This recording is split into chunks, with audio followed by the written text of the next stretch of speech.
Good afternoon again, everyone, and welcome to a very pulsating, hopefully much more riveting conversation on digital transformation, leveraging AI, automation, analytics to drive global competitiveness. So we are at a moment where industries across the world are redefining themselves. AI is no longer a future aspiration. It is a present capability. I have also showed that across in my slides. Automation is reshaping workflows faster than we can redesign them. And analytics is dictating outcomes in the real time. India, for that matter, is very uniquely positioned in this global shift. Our tech talent, our digital native organizations, and innovation-driven GCCs gives us a distinct advantage in influencing how the world works, builds, and scales. Over the course of the panel, I'm going to touch on 4 key dimensions.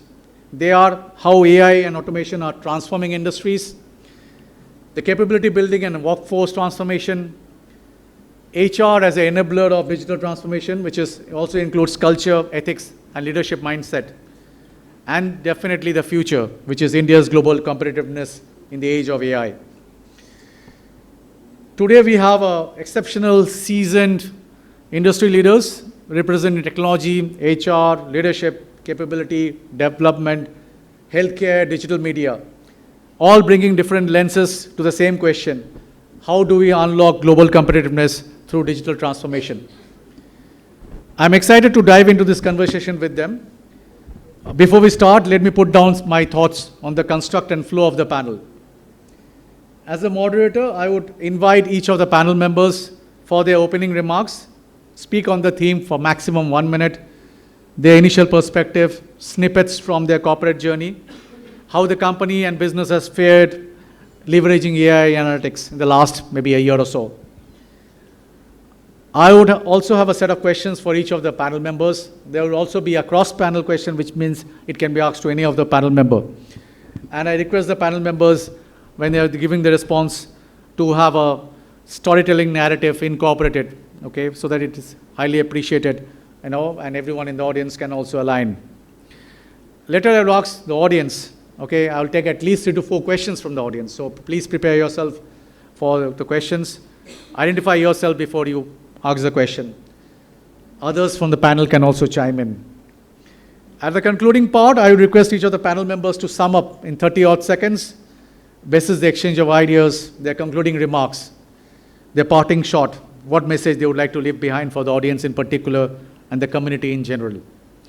So as we wait our 2 panel members, I don't know where they got lost. We need to, maybe we can start off with a minute each. So about how you see this particular theme, your comments. I started my career around 2000. That's when I passed out my management degree, and I incidentally also passed out from Pune University. And a lot of you sitting over here are students from Pune.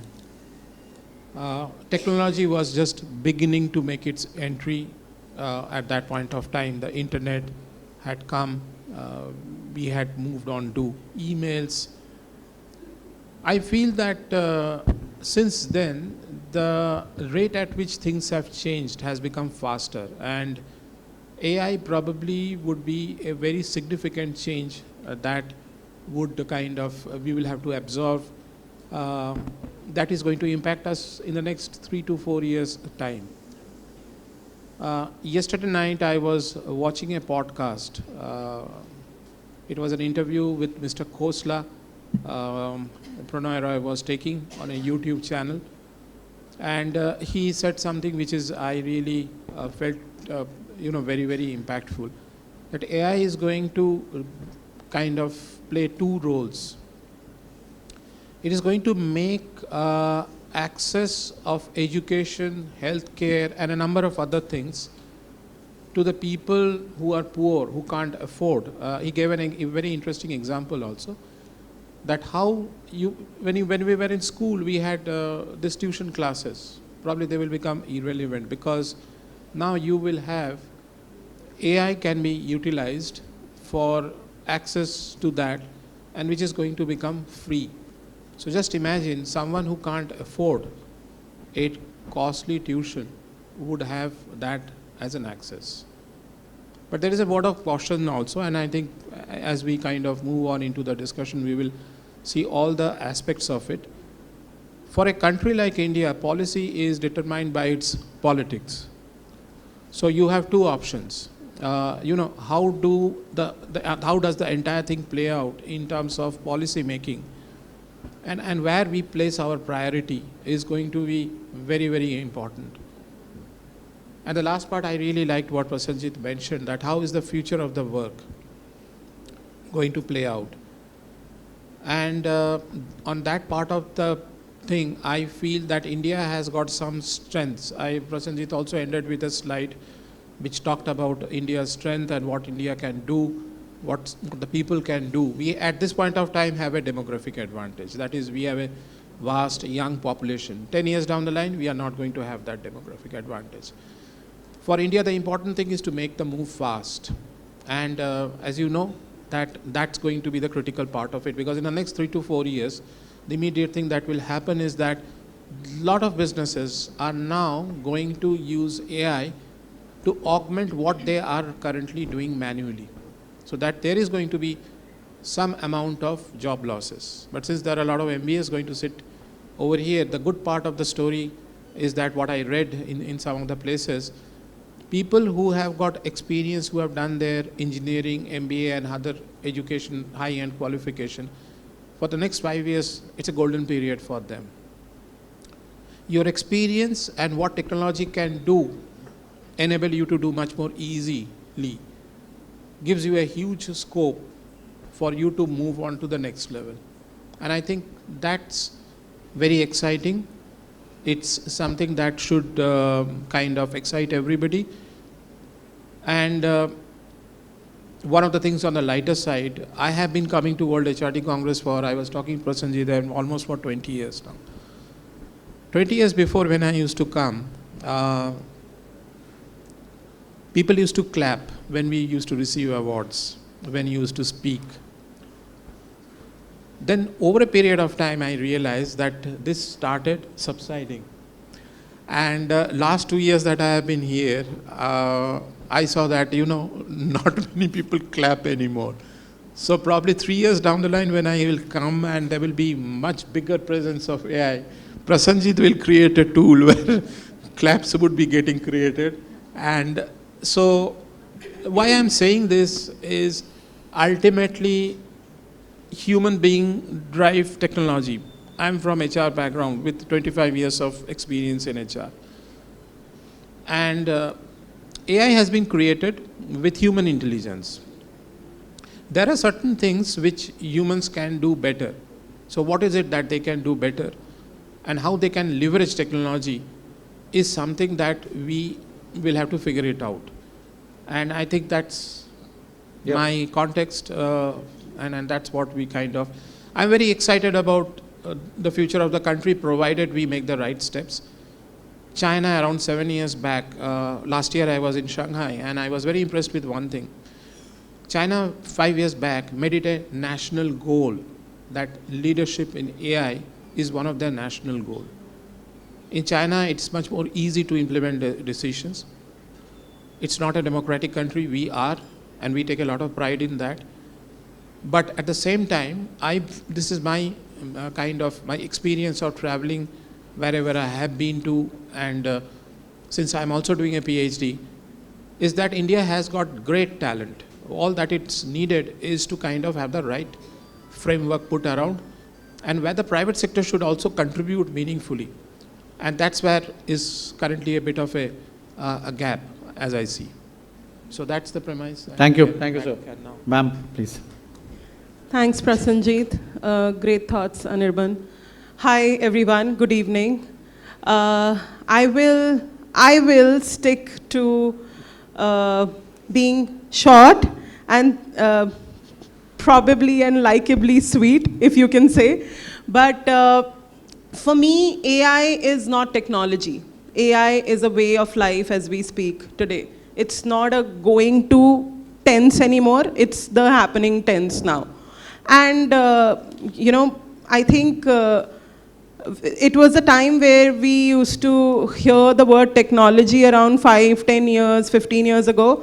Now, I think even we don't know. I'm sure a lot of you may be listening to this word AI at least 10 times in your day. Reading somewhere, listening to somebody speaking, and it's kind of become boring now. Like, what AI? Okay. What are you doing with AI? Like, how many times you used to Google? I'm asking you as students, I'm sure a lot of you are using GPT, right? I don't even think you're heading towards Google anymore, except for restaurants near you, right? It's AI. You are asking the generic questions. When you used to make your projects back in the Google times, now you're asking GPT to do it for you. It's a shift. It's a capability shift. So I don't even think we need to fear the loss of headcount or jobs. It's a capability shift. It is about imbibing the change and transforming with it. People who are static, people who are stagnant will never grow. 20 years before, 20 years from now. So it's not about fear. It's about how responsibly you use AI, how flamboyant you are, how curious you are to the change, and how quickly you are to judge. So it's not about fearing the job loss. It's about fearing the skill loss. And if you are skilled, then you don't have to worry. So for me, it's a transformation, and we don't even need to say it's in the future. We are very much living it, and we are living it for the past 2 years or so.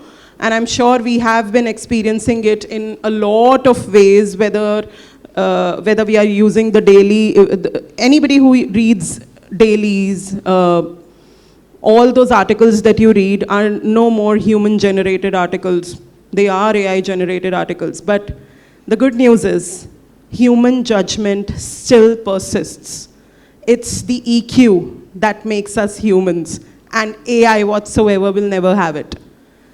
However much it grows, the human judgment, the empathy will remain ours. The culture will remain ours, and culture shifts will always be owned by humans. So that's my context. Thank you, very aptly put. I'm actually very happy. Our 2 panel members were missing have been found. Okay, so we have the full panel now. Very good. You better confirm if they are there. Okay, let me start with Ankita. Ankita, how are you redesigning learning pathways to help teams adopt AI tools, not just for efficiency, but for strategic decision making? Certainly. Firstly, just in continuation with my panelist, I'll say that when she was harping upon the point that the human intelligence is of importance, I believe it's Prashanjit, the human, who helped us navigating through and not AI. Coming to the point of redesigning the learning pathways, I believe one of the crucial point with regard to capability currently that we are facing is there is a paradigm shift in the roles that has come up across industries. Therein, it is not only something very specific that remains the constant point with regard to role. We are expecting the agility of multitasking. We are expecting different kinds of understanding about tools, processes.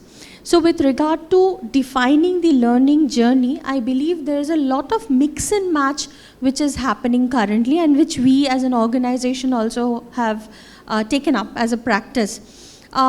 Coming to AI, I believe there been a myth that AI is something which is super technical and very specific to certain functions.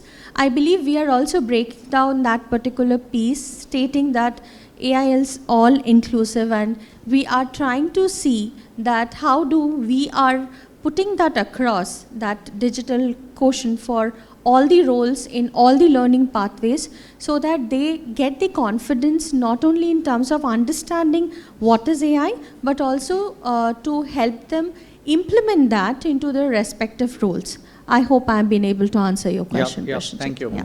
Just wanted to go back to the panel. Anyone who aligns with what just now Ankita said, or you guys doing anything else on the learning path? You just want to top it up? Any panel members? I just feel that based on what she said, we come from a shipping and logistics company, and as you know, India is not a very big shipping manufacturer. Yeah. We have got large companies which is into the business of containers. Now, I came across something very interesting. There are two parts of it. How does AI operate? It operates on data. And there are two parts of data: consumption data and production data. Right now, China has an enormous control on the production data because that's how the manufacturing is happening.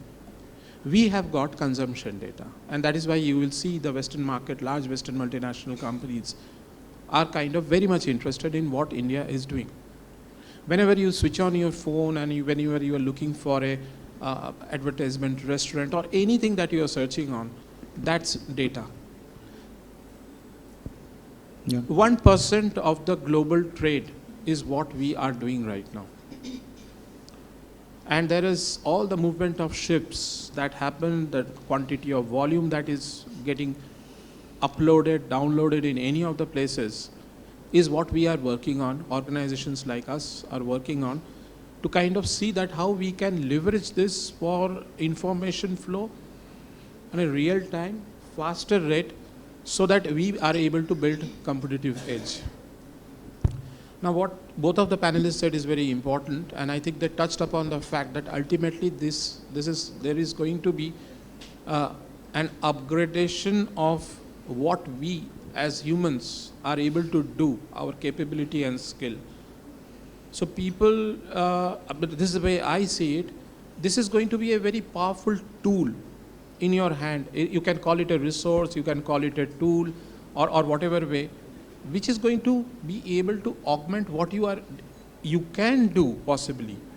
Sure. In a much more cost-effective way, in much more faster, and most importantly, if you are able to kind of do the application at the right point of time, then probably it will be a quantum jump in your business. And that's what I was referring to yesterday when I was watching the podcast, and this gentleman gave an example that China has already started working on machines to be used. Now, there are various kinds of AI, robotics AI, which is still not so advanced.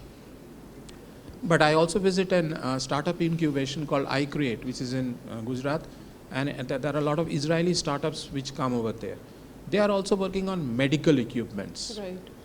True. So these things can be very transformational. Just imagine the medicine that is a life-saving medicine. If it can be produced faster at a cost-effective way, you will be able to give it. 40% of people in India earn 200 rupees a day. For them, affordable food might be a little difficult even with AI, but making cost medicines and things like that much more accessible to them will have a huge benefit to the society. Noted. I agree. Yeah. I agree because as you started with data, I think data without context is just noise, right? And how we consume data, I keep on hearing this debatable question, this argument a lot. People fear if India will adopt it or India is adopting it. I think India is way ahead in adaptability. We are the fastest, and like Anirban said, we have the demographic advantage. So we adapt faster than any region in the world at this point. Task level executioners probably have to fear, will always fear. But if it is strategy level, insight level, decision level thinking, business level thinking, then there's nothing to fear. And especially, like you mentioned, the robotic AI, we all read that news or probably saw that news across the news channels and the dailies, how they are performing surgical procedures with robotic AI now. The change is phenomenal. It's already, it is a thing in India, right? Very true. Very true, ma'am. Think about the causes. Like, I am an animal activist, right? I rescue animals. And we are at such a shortage of people who actually care about the voiceless. and I know in Mumbai itself, there is a center that has started performing veterinary procedures via robotic AI surgeries. So imagine that change, how much general goodness it can create. It's just about the mindset, how open we are. So if we are fearing the demand, yes. If you are just a task level person, probably you'll have to fear. But if we are focused towards the higher order thinking, then it's just a tool for us. True. Thank you. Thanks. Let me go to Pooja. Pooja, your industry is in focus, GCCs, okay? Every single day in the main lines and in the financial, you're in the main page. GCCs are becoming very strategic hubs for digital innovation, okay? What capability gaps do you see most GCCs are trying to solve through the India centers? Yeah. Thanks, Prasenjit. First of all, thanks so much that we were able to make it on time, otherwise we would have missed the session. Good evening. I see most of audiences here is students, so I'm going to keep it a little different for the interest of students to understand what we're talking about. Hi everybody, I'm Pooja Amravanshi, good afternoon. And I come from GCC industry, over 17 years of experience in GCC. I have been with a GCC organization where I've seen it, building up from scratch till it's getting matured. So seen everything and anything in a GCC organization. Coming back to the question, Prasenjit, so I believe there are a lot of areas where GCC global enterprises focus, and they are strengthening the India GCC centers. But I would like to focus on two parameters right now. One is, of course, the talent scarcity. We know that India has a very deep, diverse, and scalable talent resource. Where global enterprises come and focus on all these areas. Like, we do have engineering, robotics, we were talking about R&D, AI, of course, is booming right now. So we have a very deep and diverse talent resource here, and that's one area where enterprises focus on India GCCs. Second is, of course, the speed of execution.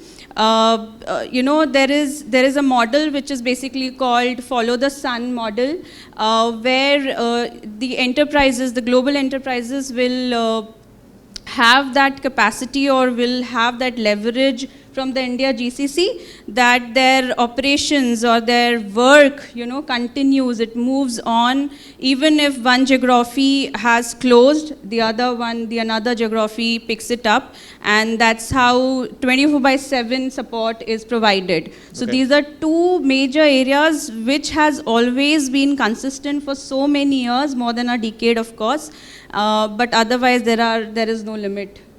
Thanks, Ritika. Thanks, Pooja. But I want to go to Ritika. Ritika, since you come from also a GCC, your take on that question. Plus, you come from a very creative field, right? So I just want to understand what cultural shifts are you seeing are necessary in adopting AI without fear of job displacement, because that's lurking all around in the ecosystem. So if you can address that. I think I'm glad I already answered half of that question, that fear is a myth here. Because if you are capable, so let me start with the shift, right? Yep. The shift is not role-based shift, it's role shift to skill shift. If you're imbibing and adopting the skills, there's nothing to fear. And so are the organizations. Talking about myself, I am heading human resources from operations and business partnering standpoint, and both of these functions are very, tool-centric, tool-driven functions. So the smarter and the faster we work, and two of my colleagues would really agree with me, we think 24 hours in a day is not enough time. And our tools empower us to perform better. And the way we are seeing all of these tools evolving, I think it's just helping. So coming back to the shift, the first is role shift to skill shift. Then coming to the next shift is perfection to experimentation. I think the organizations who imbibe and who adopt that kind of shift will always be open to absorb technology better and to create some safe space for failures as well. And that is completely okay. And AI, like I told you, it's not technology, it's not an IT project. That's another myth that organizations keep on struggling with. It's not an IT project. It's a multifunctional, like Pooja also said, it's a multifunctional tool. It's a multifunctional service. It's a multifunctional enablement that we have to absorb. Last but not the least, it's the cultural shift, right? We as GCCs of India are heading regional GCCs, whether we talk about APAC or Global Capability Center across regions. My own organization has 12 regions in Global Capability Centers. But India, the most headcount heavy. And it's not just the labor, it's the intelligence. It's not just the delivery center, it's now the decision center. So making that change stand out loud and enabling our delivery partners, and I'm not saying associates or executives, I'm saying delivery partners because we have to enable them on a day-to-day basis. We have to invest in learning. So enabling them to decision-making, enabling them to be change leads, and enabling them to keep on progressing without fear is the key to any GCC excelling today on insight-based model, not an output-based model. Thank you very much, Ritika. In fact, that messaging was very clear, and I hope it goes to the students community who would be going into the marketplace next year. Okay, they know that nothing is so fiery or scaresome that you need to be worried right now. You know, it's very clear messaging. Thank you very much. I'll go back to Pooja. So Pooja, I'll go back to Ankita. Ankita, you came a bit late. We were discussing about the shelf life of technology, okay, or automation life cycle. Okay, it's very short. It's around 12 to 18 months, right? And since you come from the telecom space, how do you measure the ROI of a capability measuring initiatives when you have a very short, automation life cycle or technology life cycles, etc.? What makes you think and what makes you drive that ROI? So thank you so much for asking the question. I think all my reviews I've been answering this one question. Yeah, and everyone talks about ROI. I think there's a very strong messaging that is now all the L&D and HR professionals are sharing with the business that ROI just can't be numbers. That's point one. Point two is that ROI takes its own time. I mean, you just do a program today and tomorrow you get the ROI. It never happens like that, especially when it comes to behavioral intervention. I always tell this to my business leaders that I'm not a magician, right?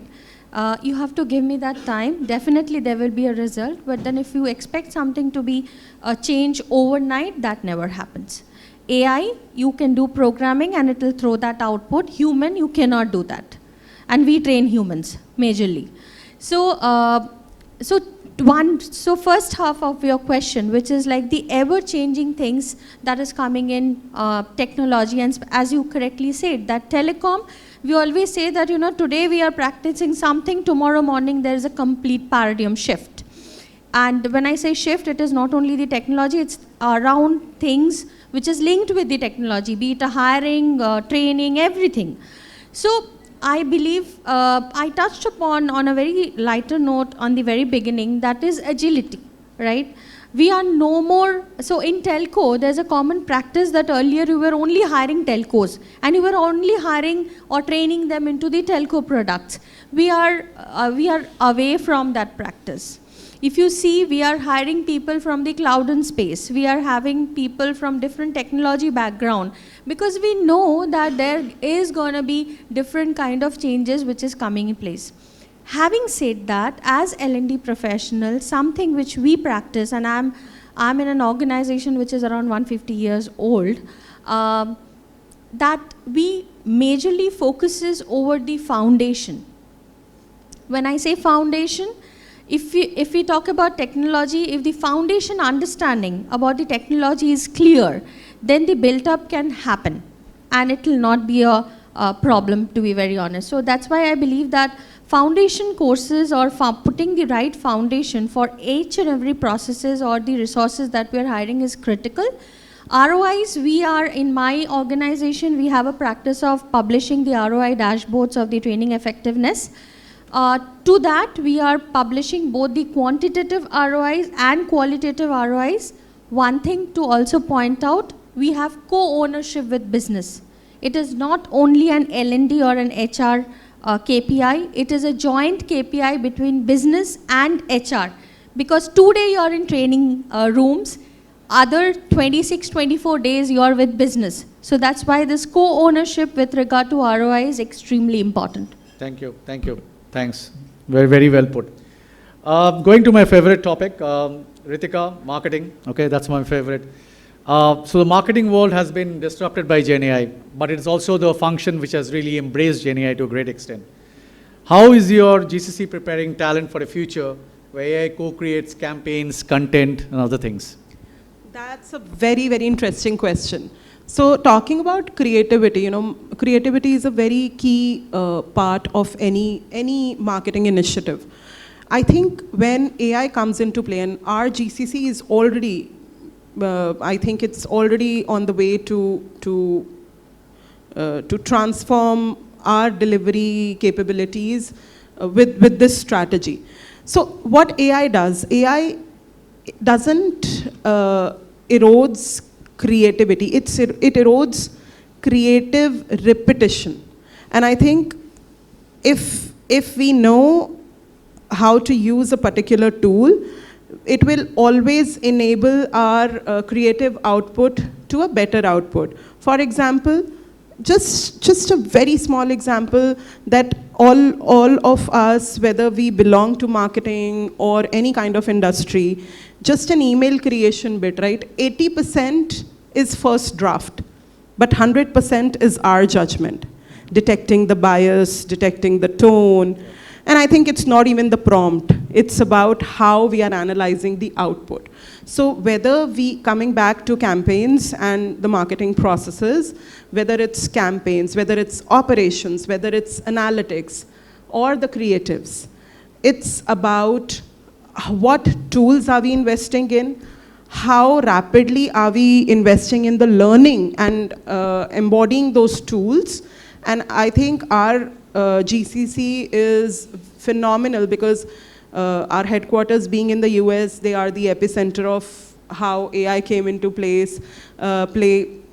And I think we have the best of the tools. We have the best of the mentors, industry experts who believe in everyday shift, who believe in quick action, and who believe in transforming the talent and not just training it. Okay. So I think that's the key. Prashant, if I can just add please. To that point, though it's more related to marketing, I would also relate to the lot of content we use in training and HR. And someone told me that why do you again have to keep a content writer? I mean, you have so many platforms, you just give a right prompt and you get the content, right? It's not likely that. When she talked about, you have to put the human judgment there and take off the biases, I believe direct output from AI is not something which is the right thing to use. I believe humanizing the same is a critical aspect to it, and I believe that is something which often get missed. So yes. I just wanted Absolutely. to talk about AI will never be able to replace the Indian sixth sense, will it? Never. Thank you. Audience, please be ready with your questions. We'll come to you in short time. Before that, I have a couple of cross-panel questions, and this is something which I like, and this is open for anyone in the panel. What is one cultural barrier that slows down digital transformation more than the technology itself? I would answer it on a little lighter note. So apart from HR, I do counseling, I do personality counseling and all.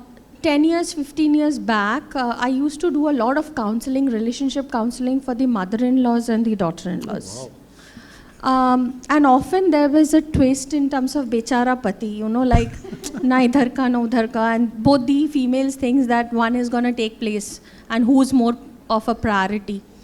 3 months back I got engaged, and around a week back I got married, and one of my friend asked, are you facing the same jing bang?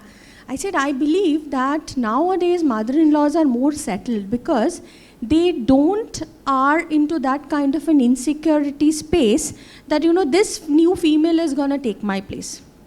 So when you talk about the cultural piece, I believe more over the technology, it is the mindset that is AI going to be something that is going to take away everything from me, and I will not have any control. No, it's not.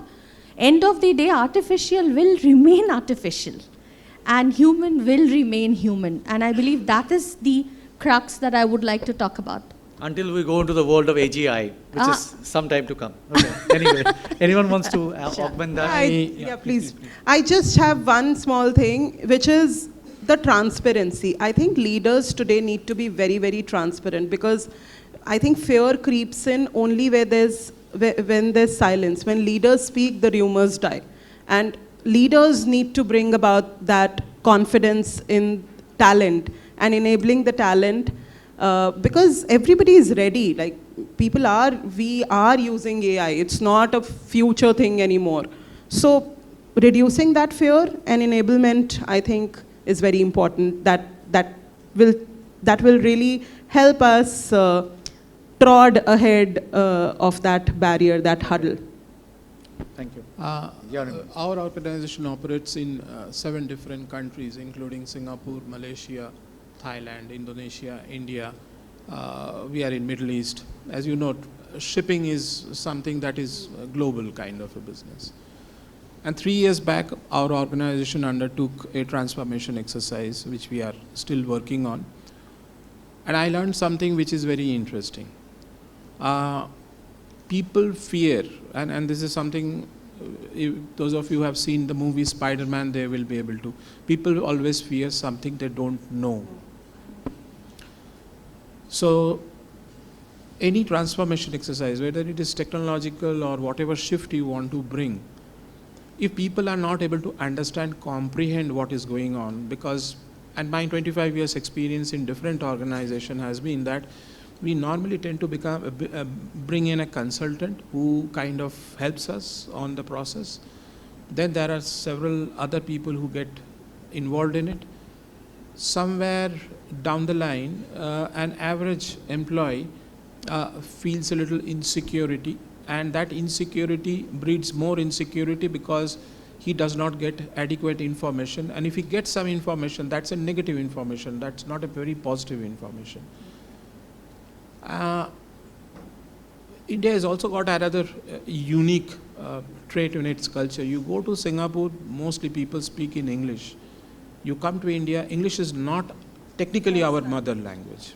We have different languages, we have different cultures. And there are social barriers also gets added to it. Then there are demographic barriers. We have got baby boomers to Gen Z, everybody now under the same roof. In most of, if not in GCCs, I believe everybody is in 20s and 30s. Yes. But the kind of organization that I have worked for, large, especially the large conglomerates, they have people. So there are multiple layers of these complexities which kind of play. Now, where AI can play a role is this, and which we are working on. See, now 7 countries with different time zones, right from Egypt to China.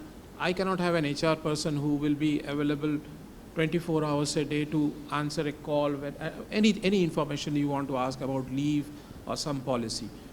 But AI and chatbots can be a very good, effective way. But then, the human intervention has to happen when there is something related to an emotional problem. Nowadays, families all over the world, this is what I'm seeing wherever we travel, they have become nucleus family. Many people have their aged parents to take care of. They have got their wife and children to take care. So it's not an easy thing people are actually doing right now.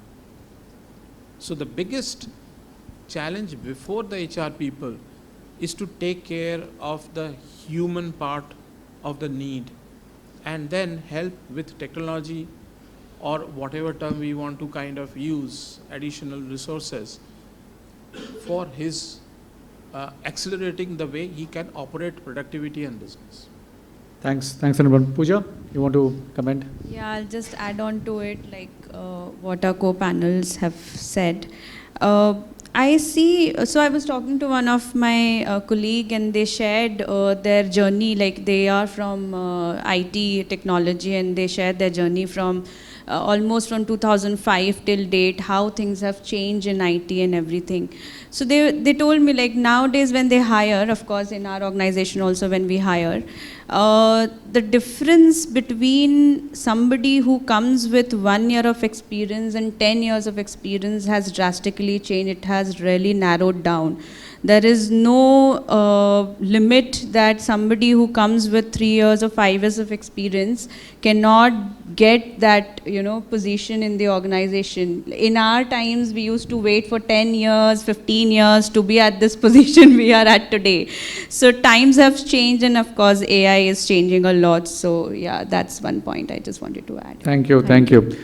I'm not going to throw the floor open and invite questions from the audience. Hope you have already prepared your questions. At least 3 questions I will take from the audience. I would like an answer from all of you. What are you doing? Do you think you should do more in the organizations for this important subject? And also, since I'm a motivational speaker, it's not because of that, but I believe what I said earlier, one idea can make a huge difference. And today, there are a lot of invites that are coming in from companies, not for the 1 and 2 day training programs, but for the 1 and 2 hour motivational sessions, for 2 reasons. One is that people can attend a session, get back to work. So there's no loss of productivity.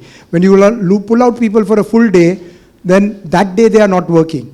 But when you take them out for 1 or 2 hours, either in your conference room or wherever, then they are still able to finish, because work expands to fill the time available, and they are able to finish their work for the day, and still they've gone back energized or enriched with one idea. So your take on all this? Totally agree with you, Nikhil. Great question. Thank you, sir. Great question, because stress is just another thing that we have to live with every day. And I think you are 100% right, and I think all my co-panelists would agree. Yes, majority of organizations fail managing stress. Forget about the delivery level, but also leadership, strategic level folks are struggling with stress. What we can do to make it better, I think your session was full of those insights, and I think we forget the basics. The basics are laugh more, spread more smiles, create more awareness, have more opportunities where people are on rotational shifts. Their basic human clocks don't get affected on a prolonged basis, right? Focus on health, nutrition, provide more sustainable options to people, remind them how to live in a more, more sustainable, more comfortable, more ethical and empathetic community within work and outside work. I think if we are able to set these basic level things right, and these are just normal reminders, time pe tap band kar do, right? Do not use a plastic brush. While using a brush, just turn off the tap, right? When you walk past a needy, don't just walk past a needy, or just give a casual little compliment. Train your leaders to be leaders and not just managers. I think if those kind of things are taken care of, the basic culture and the vision of an organization is in place, stress will always be in control. Yeah, go ahead. Please go ahead. Sure. So first of all, thanks, Nikhil, for asking the question. Stress and challenge, these are the 2 common words which I get to hear often. And I believe that it's a 2-way responsibility of employer and employee. Yes, I'm part of an organization, Tata, so we have been known for taking care of our people. And we've been doing a lot of, like, as you said, the leaders, yes, we are training people to identify authentic stress.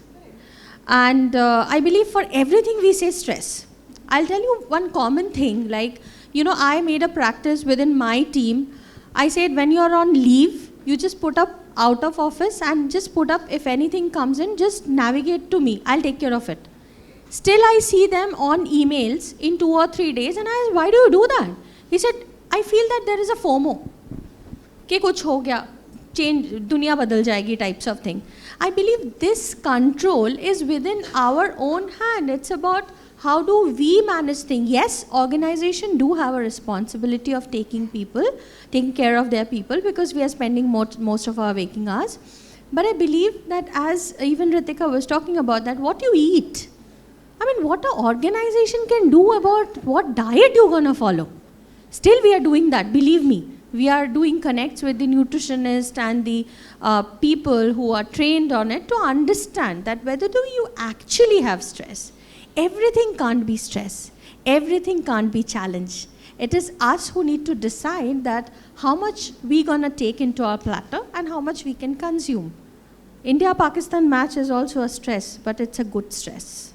So I believe that differentiation is also in the employer and employee, both hands, yeah. Well put, very well put. But on the same lines, the sir's question, another one which is absolutely pertinent, and I couldn't help but ask the panel out here, is we talk about inclusivity quite a lot, right? So when I'm talking about inclusivity, which is digital transformation, and how do we ensure that we make digital transformation not just for the digital natives, but for other generations? I know this is more towards Ankita and Anirban, because less so for the GCCs, but I think this is a very pertinent question, and I feel sorry for the other generations. How can you take them into the mainstream? I'll answer. Actually, I would like to say something about what Nikhil sir just Please go said. ahead. So around 15 years back, I started realizing that people don't talk so much in the office, and even if we are in the lift sometime, we don't say hi, or we don't connect that way. So I started going a little deeper into it, especially in the context of what you said on the stress part of it. See, there has been some social changes which is very transforming and very hit the people very hard, and the way we live. I mentioned about the nucleus family and the urban infrastructure issues that are there. Let's be very practical. Indian cities are, I may be making a politically incorrect statement, but they are not kind of the cities that ideally are the best to live. We don't have to say that highly polluted, you have got traffic jam and all that. But having said that apart, there are many, many things. So when I started going a little deep, I realized connecting with people is as much an art as much as science. If we don't know how to have a conversation with someone, it's very difficult. It will put me in a very uncomfortable position. Yeah. So whether I am in a meeting, or whether I am in a panel discussion, or whether I am before the students, or even if I am there with the family. I think someone mentioned about, earlier someone mentioning about, Nikhil sir was mentioning about the divorce. So interpersonal relationships in office and everything. So then when I went deep into it, I thought of doing a PhD. And then I zeroed down on how does team sports help better engagement and productivity at work. So I've covered 5,500 people in my survey. And I realized that what has happened is this. Today we have stopped learning from people. What has happened is this. We don't play anymore. We don't eat any longer together in groups. So we have become very isolated. So even smaller problems, what Madam said, is looking very large to us. It is very difficult for us to cope with, because I am myself trying to solve everything on my own. And this is a fact that people feel very insecure. The real reason, what I realized in my survey is, people feel very insecure. If I'm not answering a mail, or if I'm not answering a phone call in the second call itself, I might end up losing my job. Who knows, somebody else will take up the job. So this insecurity is because more to do with the isolation, not to do with the complexities at the work. And food does play a very role. I met someone, he's written a very interesting book called Brain Biology. It talks about how food energizes you or de-energizes you. But then what Prasanjit mentioned about, and to answer Nikhil sir, the last part of it, I don't think that the Indian businesses are kind of aware enough about what is to be done on this, because the problem is too complex. It has to be addressed in many parts. And even if organization tries to, bring in speakers or training, that may not be the entire solution, because I myself will have to address some of the things which is at my end, which I have to do. So there are both the ways, but the inclusivity part of it, in this room, if I can ask you, how many people are from Northeast India? Can you raise your hand? No one. No one. India has got this huge problem. We are sitting in Mumbai, which is India's supposed to be commercial capital. You can travel to Bangalore, you can go to Delhi, you can go to Calcutta, whichever city you go to, you will find that there is a huge problem in the corporate sector particularly. We do not have people 10 kilometers or 20 kilometers or the maximum 50 kilometers from the place where our corporate headquarters is. And this is something which is very, very worrying. India has got a very vast talent. We were just now talking about AI. I have been to institutions in Dehradun and Northeast where there are very talented people. There are young people waiting to be given an opportunity. But unfortunately, that is not happening, which is a very, very dangerous sign as far as I think the way India should be going forward. The second important thing is that you will have cross-generation people. You have got now Gen Zs who are coming into the office are very different than Gen X, to which the generation that I belong to, or millennials that you people might be belonging to. The thinking patterns are very, very different. So this generational gap will always exist. The linguistic, ethnic, social, economical background gaps will always kind of exist. What AI can do, and I think recently I got a message on my WhatsApp, is that AI can be as a tool. Khasi is spoken by, it's a language spoken in Meghalaya. So there are Garo and Khasi, two hills, two tribes, 5,000 people speak Khasi. And AI can be used, if I want to kind of right now talk to those people, it can be instantly translated. So the entire language barrier that we talk about can be broken. I can talk in fluent Marathi whenever I am on the streets of Bombay, and then So it has got a great enabling power. It depends on our imagination, as I think somebody quoted Einstein just in the presentation before. It's up to us to define that what path we want to take. And this AI phenomenon is not only restricted to India. 2 months back, I was in Kuala Lumpur, and there also employees were asking these questions to me. I was in a conference. Everything was AI. Even mental health had an AI program. So it's like that. Thanks. Ankita, you want to inclusivity at Tata's? Sure. I mean, not Tata specific. I'll talk about the overall horizon. Yeah, when we talk about the inclusivity part, before that, I'll just touch upon about the cue from Anirban. When you talk about the mental health piece, I believe all of us have seen the reports which Harvard published. And it says, it published a complete 10 years report, and it says that when AI got introduced, it has been majorly used for ideation. Now it has been used for therapy, the highest utilization. I believe that is something is little scary. Yeah. So yes, inclusion piece, we all work with different types of generations. Tell me, when haven't we worked? I mean, there always been a generation gap. We talked about it when with our parents talked with their parents, it will always remain there. But something which is beautifully happening now, and yes, I'll talk about my organization and also the previous organization.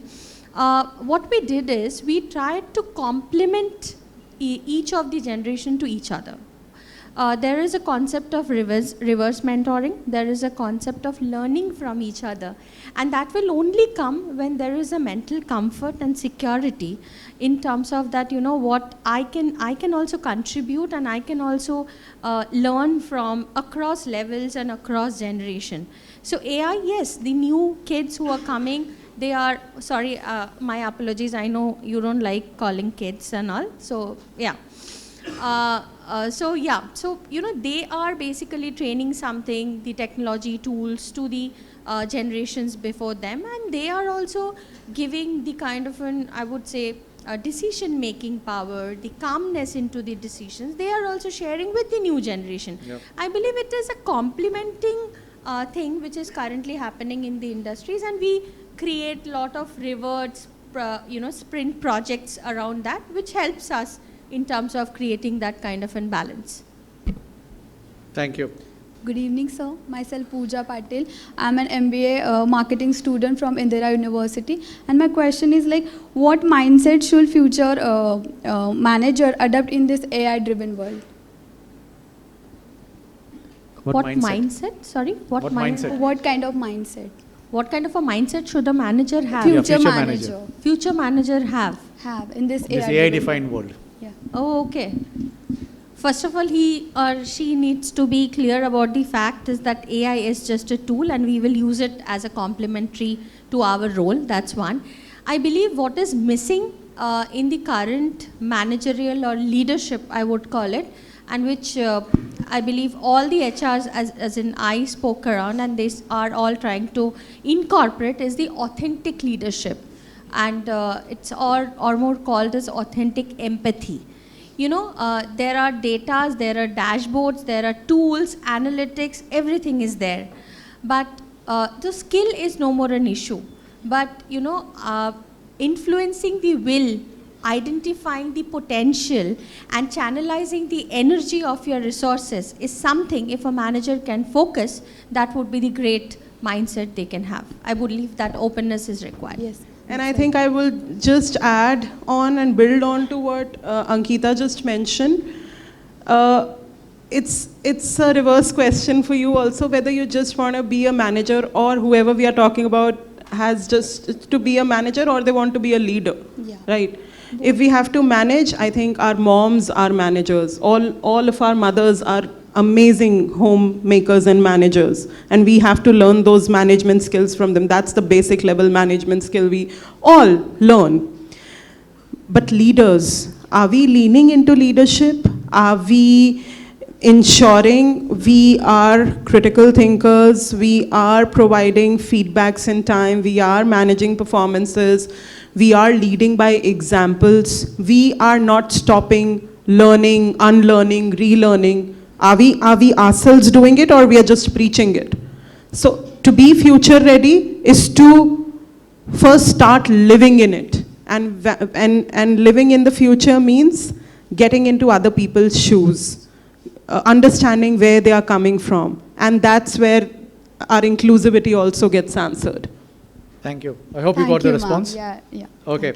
So we have been told to wind up. Before we conclude, one last question to each of the panel members to sum it up. While you do sum it up, please take into consideration one question. What should organizations start, stop, or continue doing to be globally competitive in this AI-defined world? Ma'am, with you. Thanks so much, Prasenjit, for bringing us all here. First of all, thanks a lot to you and World HRD Congress. So companies, I would say, my thought process when I came here today was more to do with leadership effectiveness. Of course, AI is there, but then if companies or organizations, global enterprises, do not focus on their leadership effectiveness, the cascading effect to everything, be it the capability, talent capability, or productivity, or our relationship, like as we come from GCCs, there's a lot of vital or important role for us to play when it comes to the relationship with our counterparts in US and many other countries. It plays a very, very important role. In everything, in anything what happens in an organization, leadership must be focused in all facets, I would say. So anything around leadership effectiveness, companies must continue doing it. And if, like we spoke about stress, if they are not empowered, all that should start. And stopping, I would say, again, focusing on leadership. As I come from GCC, there's, lot of time that, hand is not given from our counterparts. They are not empowered, or they're not left to make certain decisions locally in India. So I guess if I have to really talk about GCCs, that empowerment must be given to the leaders here in India, so that they are able to take the business pressure and also have those strategic moves which is required for GCCs in India to, worldwide come across and then do difference in world. So that is what I would conclude with. Thanks. Ankita? Yeah, so I believe start is something, building the mid-level talent, because I believe that buying is not a solution, both for the organization and the employee. So I believe building the talents for the future needs is something that the organization should start doing, and that will benefit. Stop panicking about different practices of AI happening across, because not necessarily other organization, what they are implementing is going to be common and same for your organization. So every organization is different. Implementing the same tool in different organization or the same organization is not going to be the solution. And continue, I believe that even we are talking about strategy, strategical thinking, AI enablement, still there will be resources will be needed for the tactical force. So I believe that keeping the balance for both the tactical and the strategical force, keeping an AI in mind, is something that the organization should continue to. Thank you. Very structured. Thanks. Ritika? Okay, coming straight to the point, I think organizations should start investing more in not just AI literacy, but overall learning and development across levels, and not just a particular tech function or so. Secondly, they should start building flexible and mobility frameworks, so that lateral movements are possible and flexibility across skills is possible. Stop communicating transformation and changes late. Be as transparent as possible, because that's the biggest blunder leaders today do. And also stop treating AI or technology only the IT project. Ye to IT संभाल लेगा, ये तो system admin संभाल लेगा. No. It's a multi-level, all-level, 360 degrees solution and tool, and everyone should get a chance to get empowered. Continue believing in value systems. Don't forget the human values. Keep yourselves humanized. Continue believing in human judgment, ethics, and culture. What are your cultural goals? And lastly, continue aligning technology and tools to your business goals. Thank you. Thanks a lot. Anirban? I feel what we should stop doing is that India has reached, the businesses primarily has reached a state where the focus should not be 1 quarter, 2 quarter profit or the revenue that is flowing in. It should be something bigger. Except for few organizations, I don't think many organizations are looking beyond this immediate priority, immediate contingency or the focus to. What we should do, and let me tell you, there are how many people? Around 30 people over here. And how many people ask question? Only one. So what does it talk about us, sitting people who are in the room? Now, if when I travel outside, I see in this kind of audience, there is much more interaction. So what is the difference? The difference is that are we cultivating an atmosphere, an ecosystem within our business, within our education system, where people are confident to open up and ask questions. No question is right or wrong. So there has to be a very concerted effort towards helping people to be authentic. And the last thing that I think, what was the last thing that you asked? Start, stop, continue. Continue. I think India is evolving when it comes to this entire debate around meritocracy. We are not yet a completely meritocracy-based system, and that's where we should try to aspire to be. And I think these three things are very, very important for us to drive technology, to drive business, and to have the confidence of the world. Because see, here in World HRD Congress, there are people from so many countries who have come. And why they have come? They have come because they feel that there is something over here that they can value. Yeah. And the value is nothing. It's not the hotel, it's not the infrastructure, what food we are serving it. It's people like you and people sitting here and all the people who are participating in it. So their perception is going to be who we are. And also I'd like to give a compliment to World HRT Congress. This gentleman is sitting over here, and I told this to Dr. Bhatia. I have been coming here for the last 20 years. It's not a joke to continue hosting an event like this in India for 34 years. We are so money conscious that we are not willing to do something for someone until as we have something getting in return. The only person, and I'm very glad that there's someone from Tata Group sitting over here, because the only person that I can think of in India who is an example wherever I travel abroad, and he is highly respected, is Mr. Ratan Tata. I went to Europe a year back, and someone told that the French president came to the hotel where Mr. Tata was there. This was some few years back probably. So I feel proud. Why I feel proud to be an Indian is because of this. So whenever I go outside, when I hear Dr. APJ Abdul Kalam's name, and I think World HRD Congress is doing an exemplary work celebrating talent and what humans can achieve and what humans will achieve through AI. I would echo totally Anirban. echo. So much appreciation and gratification to World HRD Congress, Dr. Bhatia, Siddharth, Asif. You all are so consistent.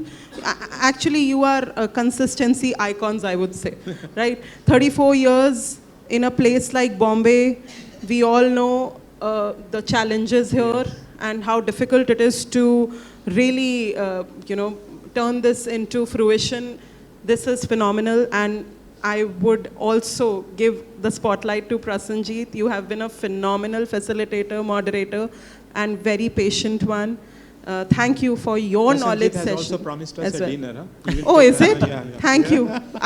We have a sponsored dinner. Yeah, actually, you know what? I believe all of us will agree to the fact that it is very difficult for an HR to be a good listener only in these kind of forums. I mean, otherwise we are. Prashanjit being an HR and the wonderful moderation he did, he gave us the time to speak. He's not an HR. So that's why he has been listening to us. They have been very strategic in... Yeah, then the credit goes. But then thank you so much, Prashanjit, for all the coordinations. Yeah. Thanks to all our dear panelists. I think your deep insights, your perspective and clarity you brought to the discussion made it so engrossing. I'm sure there was a lot of value which you brought across, and the audience also really gained from it. It was a pleasure hosting you all. Thank you very much. Thank you.